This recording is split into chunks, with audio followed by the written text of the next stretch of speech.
What's up, everyone? Delphi After Dawn here. I'm your host, Jason King. Thank you for tuning in to Crime Stories with Jason King. So, what I'm about to tell you is I came across this news article a few days ago, right? And it talked about a Kentucky sheriff, right? And this Kentucky sheriff literally walked into the judge's chambers and put 8 rounds into him, right? And so I got to thinking to myself, what in the world would make this Kentucky sheriff want to kill a judge, right?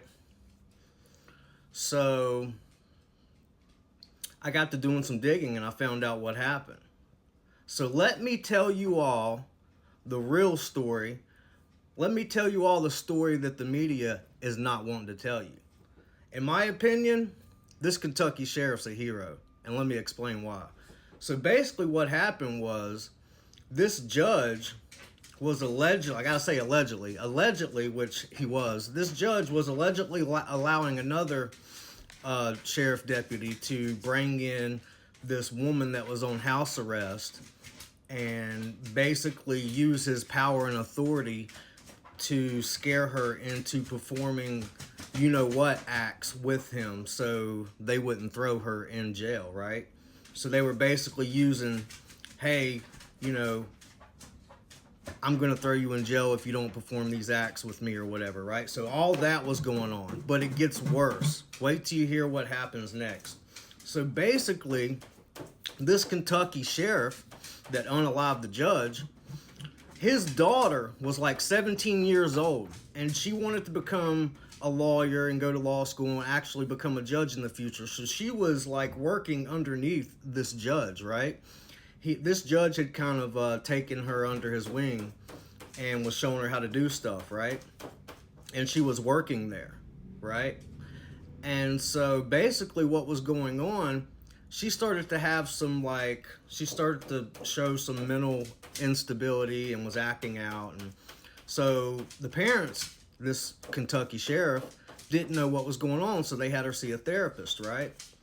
Well, you know how when you talk to a therapist, you know, if your therapist is supposed to keep stuff secret and not tell what you tell your therapist, right?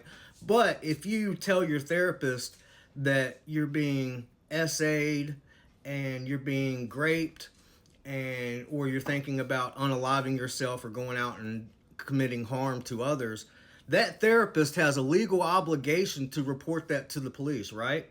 But do you think this therapist did that? No, she didn't. So this Kentucky sheriff's daughter opened up and told this therapist everything that was happening to her. She told this therapist everything this judge was doing to her, right? But the therapist didn't go to the police. You know what the therapist told her to do? Oh, you need to just write down your thoughts in a journal and take notes. That's what this therapist told this 17-year-old girl to do, right? And didn't go to the police. Come to find out, what she had told the therapist that was happening to her, and what the therapist told her to journal in her journals, was to write down what was happening to her. So she started journaling and writing down everything in her journal of what this judge was doing to her, right? This judge was taking, like in his 60s, was taking this 17-year-old girl, the Kentucky sheriff's daughter, into his judge's chambers and having her, basically telling her that if you don't perform these acts with me and you don't do this and this with me and you don't, you know, if you don't let me clap those cheeks, you know, I'm going to fire your dad. Your dad's going to lose his job. You're never going to become a lawyer. You're never going to get to go to law school to become a lawyer. And you're never, ever going to become a judge in this town if you don't let me clap those cheeks and, you know, do this and that with you, right? So that's what was going on in this judge's chambers with this 17-year-old girl, right? So she was writing all this down in her journal. Well, she didn't think her dad would find it, right? Well, her dad, this Kentucky sheriff, found her journal and ended up reading some things that 100% of good parents out here would go berserk about and be upset about, right? So you know what this father, this Kentucky sheriff, did? He takes pictures, screenshots of all the stuff that he had read in his daughter's journal that she had wrote that this judge was doing to her. He took pictures and pictures of it. He loaded 8 rounds in his gun, put on his uniform. He walked into the courthouse. He walked back there to the judge's chambers, and he handed this judge his phone and started showing him pictures of the journal entries that his daughter was writing in her journal, right? And he said, "Explain this to me."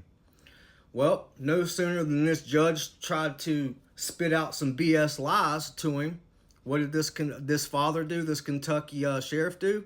He pulled out his revolver, bam, bam, bam, bam, bam, bam, bam, put 8 rounds into his face. And so, in my opinion, this Kentucky sheriff's a hero, and I think they should drop all charges and let him walk free. But, yeah, so that's what they're not telling you in the news media. That's what really went down. And that's why this Kentucky sheriff put 8 rounds in this judge. And this is why this judge is unalive today.